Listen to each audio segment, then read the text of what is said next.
કૃષ્ણ મિત્રો, પૂનમ કુકબુક્સ માં આપણું સ્વાગત છે। આજે આપણે એકદમ ટેસ્ટી તેવા ગ્રીન ઊંધિયું બનાવીશું અને આ ઊંધિયું હું નહીં, આજે મારા મમ્મી બનાવવાના છે। તે એટલું ટેસ્ટી ઊંધિયું બનાવે છે, તે આખા ઘરને નહીં, આખા ઘર નહીં, આખા કુટુંબને તેમના હાથનું જ ઊંધિયું ભાવે છે। તો ચાલો ટેસ્ટી એવા ઊંધિયાની રેસીપી શરૂ કરીએ। તો તેના માટે સૌ પહેલા મુઠિયા બનાવીએ। મુઠિયા બનાવવા માટે આપણે 1 વાટકી જેટલો ઘઉંનો જાડો લોટ લેવાનો છે। તેના સામે 1 વાટકી ચણાનો લોટ અને તેના સામે 1 વાટકી જેટલા આપણે મેથી લેવાની છે। મેથીને ધોઈ સરસ કોરી કરવાની છે અને પછી લેવાની। અને 1/4 વાટકી જેટલા આપણે ધાણા, 2 ચમચી જેટલું લીલું લસણ, 1 ચમચી જેટલું આપણે લીલા મરચાંની પેસ્ટ લેવાની છે। 1 ટીસ્પૂન જેટલી આપણે હિંગ લેશું અને અડધી ચમચી જેટલું અહીંયા લાલ મરચું પાવડર લેવાનું છે। અડધી ચમચી જેટલું અહીંયા અજમો લેવાનું છે અને 2 ચમચી જેટલા આપણે અહીંયા તલ એડ કરીશું અને 1 ટીસ્પૂન જેટલી આપણે હળદર એડ કરવાની છે અને 1 ચમચી જેટલી આપણે અહીંયા ખાંડ એડ કરીશું અને સ્વાદ પ્રમાણે મીઠું અને 1 ટીસ્પૂન જેટલો આપણે અહીંયા ખાવાનો સોડા એડ કરીશું અને તેના ઉપર 2 ચમચી જેટલો લીંબુનો રસ એડ કરીશું, તેથી સોડા સરસ એવા એકઠી થઈ જાય। હવે 2 ચમચી જેટલું આપણે અહીંયા તેલ એડ કરવાનું છે અને બધી વસ્તુને આપણે સરસ રીતે મિક્સ કરી લેવાની છે। બધી વસ્તુ સરસ રીતે મિક્સ થઈ જાય ત્યારે આપણે થોડો મસાલો ચાખી લેવાનો, જેથી તમારે અહીંયા ગળપણ કે તીખાશ એડ કરવી હોય તો તમે આ સમય એડ કરી શકો છો। જો તમે મુઠિયા એકદમ ટેસ્ટી બનાવ્યા તો તમારો ઊંધિયાનો ટેસ્ટ ખૂબ જ સરસ આવે છે। હવે 2 ચમચી જેટલું અહીંયા મોળું દહીં એડ કરીશું। જો ખાટું હોય તો 1 ચમચી એડ કરવાનું અને 2 થી 3 ચમચી જેટલું પાણી એડ કરી અહીંયા આપણે લોટ બાંધી લેવાનો છે। લોટ બહુ કઠણ નહીં અને બહુ ઢીલો નહીં તેવો બાંધવાનો છે, હાથમાં ચોટે નહીં તેવો આપણે અહીંયા લોટ બાંધવાનો છે। લોટ જો બહુ કઠણ બાંધશો તો તમારા મુઠિયા સોફ્ટ થવાની જગ્યાએ એકદમ હાર્ડ બનશે। જો આપણે સરસ એવો હાથમાં ચોટતો નહીં તેવો લોટ બાંધ્યો છે। હવે ઢાંકણ ઢાંકી આપણે આ લોટને રેસ્ટ આપીએ, ત્યાં સુધીમાં આપણે ગ્રીન મસાલો તૈયાર કરીએ। ગ્રીન મસાલો કરવા માટે 2 મુઠ્ઠી ભરીને આપણે લીલા ધાણા લેવાના છે, 2 મુઠ્ઠી ભરીને લીલું લસણ અને 1 મુઠ્ઠી ભરીને આપણે અહીંયા પાલક લેવાની છે। જો તમારી પાસે પાલક ના હોય તો 1 મુઠ્ઠી ભરીને તમે લીલી તુવેરના દાણા પર લઈ શકો છો અને 4 ચમચી જેટલું આપણે નારિયેળનું છીણ એડ કરીશું। અહીંયા ફ્રેશ નારિયેળનું છીણ એડ કરવાનું, મેં અહીંયા ફ્રીજમાં પડ્યું હતું તે નારિયેળ લીધું છે અને 1 ચમચી જેટલું આપણે વરિયાળી એડ કરવાની, સ્વાદ પ્રમાણે મીઠું અને 4 થી 5 આદુના ટુકડા એડ કરીશું। 1 ચમચી જેટલી આપણે અહીંયા ખાંડ એડ કરવાની અને 1 ચમચી જેટલો 2 ચમચી જેટલો લીંબુનો રસ એડ કરીશું અને 3 ચમચી જેટલો આપણે અહીંયા તલ એડ કરીશું અને 2 ચમચી જેટલો આપણે લીલા મરચાંની પેસ્ટ એડ કરીશું। આ ગ્રીન મસાલો થોડો તીખો જ બનાવવાનો, કારણ કે આખા ઊંધિયાનો ટેસ્ટ આ ગ્રીન મસાલા ઉપર જ આધાર છે, તેથી ગ્રીન મસાલો તમારે એકદમ ટેસ્ટી બનાવવાનો અને થોડો તીખો બનાવવાનો। તમારે ઊંધિયું જેટલા પ્રમાણમાં તીખું જોતું હોય એટલા પ્રમાણે તમારે આ ગ્રીન મસાલો તીખો બનાવવાનો। હવે અહીંયા મેં એકદમ નાના અને એકદમ ફ્રેશ રીંગણ લીધા છે, 200 ગ્રામ જેટલા રીંગણ લીધા છે। રીંગણ જેમ બને એમ ફ્રેશ લેવાના, ફ્રીજમાં પડેલા નહીં લેવાના। અને હવે અહીંયા આપણે લીલી તુવેર, સુરતી પાપડી અને વાલો લીધી છે, ત્રણેયને આપણે સરખા પ્રમાણમાં લીધી છે। વાલોને આપણા બિયા પણ લીધા છે। અહીંયા તમારે જેટલી ક્વોન્ટિટીમાં ઊંધિયું બનાવવું હોય એટલા પ્રમાણે તમારે અહીંયા વેજીટેબલ લેવાના। અહીંયા મેં 200 ગ્રામ જેટલા રીંગણ લીધા છે, તેને આપણે આવી રીતે વચ્ચેથી કાપા પાડી લીધા છે। એક જ કાપો પાડવાનો અને એની આપણે ડંડી નથી તોડવાની, ડંડી આપણે એમને રહેવા દેવાની છે અને જે આજુબાજુનો વધારાનો ભાગ હોય તે આપણે અહીંયા કાઢી લેવાનો છે। જો આવી રીતે આજુબાજુનો ભાગ આપણે કાઢી લેવાનો, ડંડી આપણે અહીંયા એમને રાખવાની, તેથી આપણે ઊંધિયામાં રીંગણ ખાવાનું એકદમ ફાવે। હવે આપણે આ રીંગણમાં ગ્રીન મસાલો ભરી લેશું, એકદમ હલકા હાથે અને એકદમ દબાઈને ભરીશું, જેથી આપણે રીંગણ કૂક થાય ઊંધિયામાં ત્યારે આપણે ગ્રીન મસાલો બહાર ના આવી જાય। બસ આવી રીતે આપણે બધા જ રીંગણ ભરી લઈએ।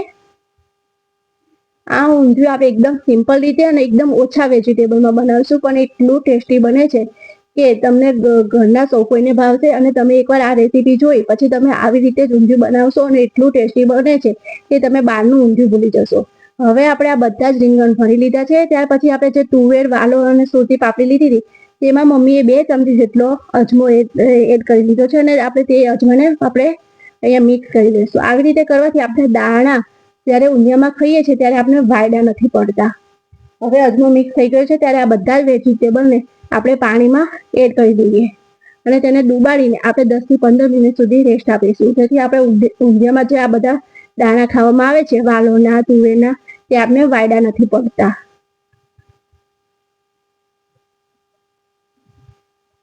હવે આ દાણા પલળે ત્યાં સુધીમાં આપણે બીજા વેજીટેબલ લીધું છે. અહીંયા આપણે રતાળું, પટેટો અને સ્વીટ પટેટો લીધો છે. ત્રણેયને આપણે સરખા પ્રમાણમાં લીધું છે. મેં પહેલાંય કીધું તમારે જેટલી ક્વોન્ટિટીમાં ઊંધિયું બનાવે એટલા પ્રમાણે તમારે અહીંયા વેજીટેબલ લેવાના. અહીંયા ટોટલ મારે આટલી બધી વસ્તુમાંથી 2 કિલો જેટલું ઊંધિયું તૈયાર થશે.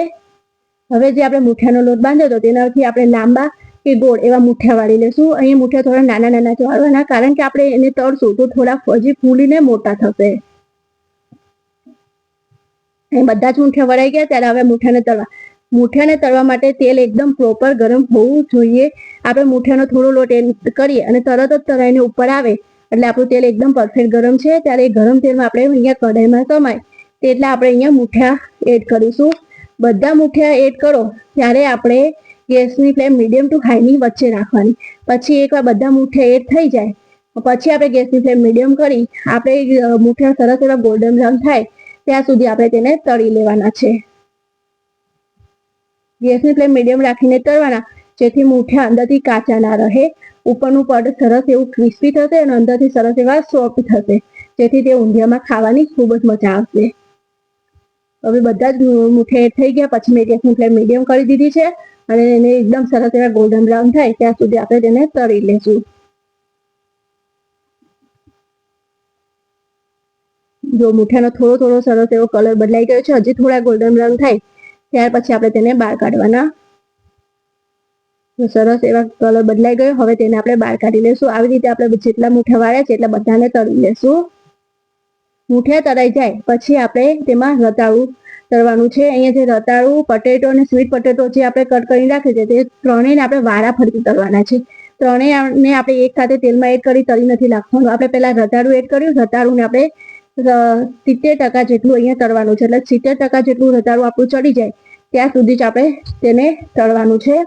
અહીં ગેસની ફ્લેમ મીડિયમ ટુ હાઈની વચ્ચે રાખીને આપણે તળવાનું છે.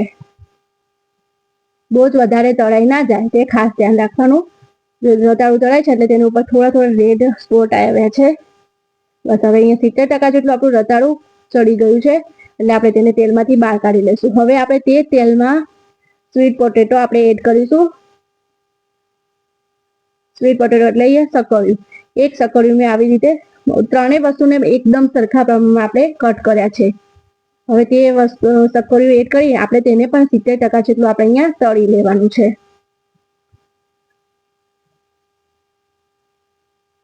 સકળિયું તળાઈ જાય એના પછી આપણે બટેકાને તળી લેવાનું છે.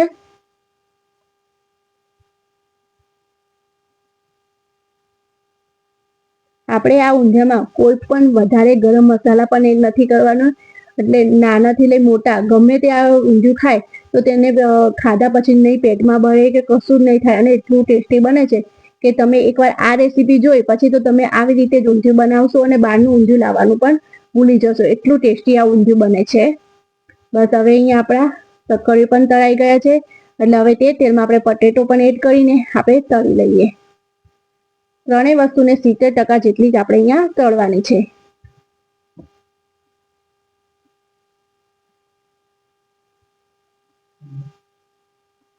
બટાકા પણ તળાઈ ગયા. હવે તેને પણ બહાર કાઢી લઈએ. હવે તે તેલ આપણે અહીંયા ઊંધિયું વઘારવામાં લેવાના છીએ. બીજું આપણે તેલ નથી લેવાનું. આ તેલ આપણે ઊંધિયું વઘારવામાં લેવાનું, કારણ કે આ તેલમાં મુઠિયા તળે છે એટલે તેનો ફ્લેવર ખૂબ જ સરસ આવે છે. એટલે આપણે 12 પડી જેટલું અહીંયા તેલ એડ કરીશું અને 2 ચમચી જેટલું આપણે અહીંયા તલનું તેલ એડ કરીશું. જો તમારી પાસે તલનું તેલ ના હોય તો તમે આ જે આપણે ઓઇલ લીધું સિંગ તેલ તે પણ લઈ શકો છો. અને તેની અંદર આપણે ખડા મસાલા એડ કરીશું. તેલ ગરમ થઈ જાય પછી તેમાં એક તમાલપત્ર, એક તજનો ટુકડો, 4 થી 5 લવિંગ અને 5 થી 6 કાળા મરી એડ કરીશું. થોડા ખડા મસાલા સતવાઈ જાય ત્યારે તેમાં અડધી ચમચી જેટલું આપણે અહીંયા જીરું એડ કરવાનું. બહુ જ વધારે જીરું એડ નથી કરવાનું, અડધી ચમચી. અને 4 ચમચી જેટલું અહીંયા લીલું લસણ એડ કરવાનું છે. અને 1 ટીસ્પૂન જેટલી આપણે હિંગ એડ કરીશું. અને જે આપણે અજમામાં વેજીટેબલ પલાળ્યા હતા તે પાણી કાઢી હવે આપણે અહીંયા એડ કરી દઈશું. એટલે જે વાલોળ, પાપડી અને તુવેરના દાણા હતા તેનું પાણી કાઢી આપણે અહીંયા એડ કરી લીધા છે. અને તેમાં 1 ટીસ્પૂન જેટલો ખાવાના સોડા એડ કર્યા છે. આવી રીતે ખાવાના સોડા એડ કરવાથી આપણે જે પાપડીનો જેનો ગ્રીન કલર છે તેવો ગ્રીન કલર રહે છે, જરાય કાળો નથી પડતો. અને આપણે રીંગણ ભરતા જે ગ્રીન મસાલો વધ્યો હતો તે અહીંયા બધો જ મસાલો એડ કરી લેશું. એટલે ગ્રીન મસાલો થોડો વધારે બનાવવાનું, કારણ કે ગ્રીન મસાલો અહીંયા પણ એડ કરવાનો હોય છે. આખા ઊંધિયાનો ટેસ્ટ ગ્રીન મસાલા ઉપર જ હોય છે, તેથી ગ્રીન મસાલો સરસ એવો તીખો અને બધી રીતે કમ્પ્લીટ હોવો જોઈએ. હવે બધી વસ્તુને સરસ રીતે મિક્સ કરી લેશું. તમને એવું લાગે કે તમારો ગ્રીન મસાલો થોડો ઓછો બન્યો છે તો તમે ફરીથી બધી વસ્તુ નાખી તમે ક્રશ કરી ગ્રીન મસાલો અત્યારે એડ કરશો. હવે ઢાંકણ ઢાંકી બીને મેં 5 થી 6 મિનિટ સુધી કૂક કર્યા હતા, એટલે બી આપણા 40% જેટલા ચડી ગયા હશે. ત્યાર પછી આપણે અહીંયા જે રીંગણ ભરીને રાખ્યા હતા તે એડ કરવાના છે અને ફરીથી ઢાંકણ ઢાંકી 10 થી 15 મિનિટ સુધી કૂક કરવાનું છે. બધે જ વેજીટેબલ એક સાથે નાખી આપણે કૂક નથી કરવાના, હું કહું એમ સ્ટેપ બાય સ્ટેપ એડ કરતા જઈ આપણે તેને કૂક કરવાના છે.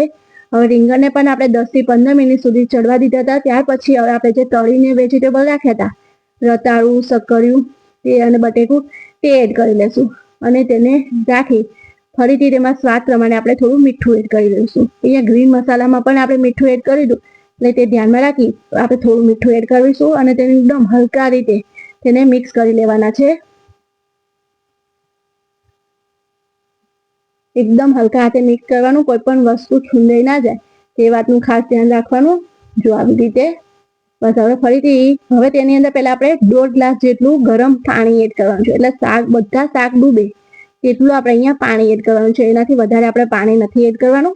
જો અહીંયા તમે જોશો શાક સરસ રીતે ડૂબી ગયું છે, તેટલું જ અહીંયા ગરમ પાણી, અને ગરમ પાણી જ એડ કરવાનું, ઠંડુ એડ નહીં કરવાનું. હવે ફરીથી ઢાંકણ ઢાંકી 10 થી 15 મિનિટ હવે આપણે બધી વસ્તુ સરસ રીતે ચડવા દઈશું. 10 થી 15 મિનિટ પછી આપણે ચેક કરવાનું આપણે તુવેર કે વાલોના બિયા સરસ એવા ચડ્યા છે કે નહીં. જો એ ચડી ગયા તો આખું ઊંધિયું આપણું તૈયાર જ છે. મેન આપણે આ દાણા ચડ્યા છે કે નહીં એ ચેક કરવાનું, બીજી વસ્તુ તો આપણી ચડી જ જશે.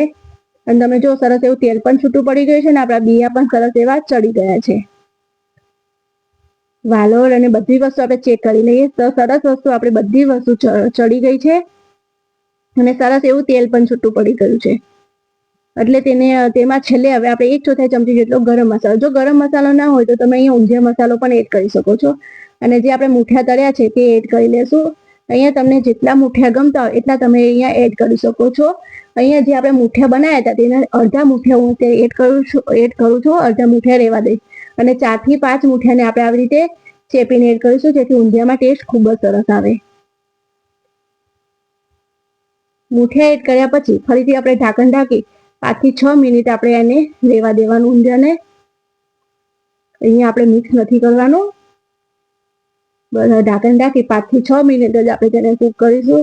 5 થી 6 મિનિટ પછી આપણું સરસ એવું ઊંધિયું તૈયાર છે. તમે જો સરસ એવું બધેથી તેલ પણ છૂટું પડી ગયું છે, ત્યારે હળવેથી આપણે બધી વસ્તુને મિક્સ કરી લેશું. તો સરસ મજાનું આપણું ગ્રીન ઊંધિયું તૈયાર છે. ઉપરથી લીલું લસણ થોડું સ્પ્રિંકલ કરી લઈએ. જે ઉપરથી આ લીલું લસણ સ્પ્રિંકલ કરવામાં છે તેનાથી ઊંધિયાનો ટેસ્ટ ખૂબ જ સરસ આવે છે. તો તમને મારી આ રેસીપી કેવી લાગી જરૂર કહેજો. જો તમને ગમી હોય તો મારા વિડીયોને લાઈક અને મારી ચેનલને સબસ્ક્રાઈબ ના કરી હોય તો જરૂર કરી લેજો. તો આપણું ટેસ્ટી ઊંધિયું તૈયાર છે. આ ઊંધિયું આવી રીતે બનાવશો તો તમે બહારનું ઊંધિયું પણ ભૂલી જશો, એટલું આ ટેસ્ટી ઊંધિયું બને છે. જય શ્રી કૃષ્ણ.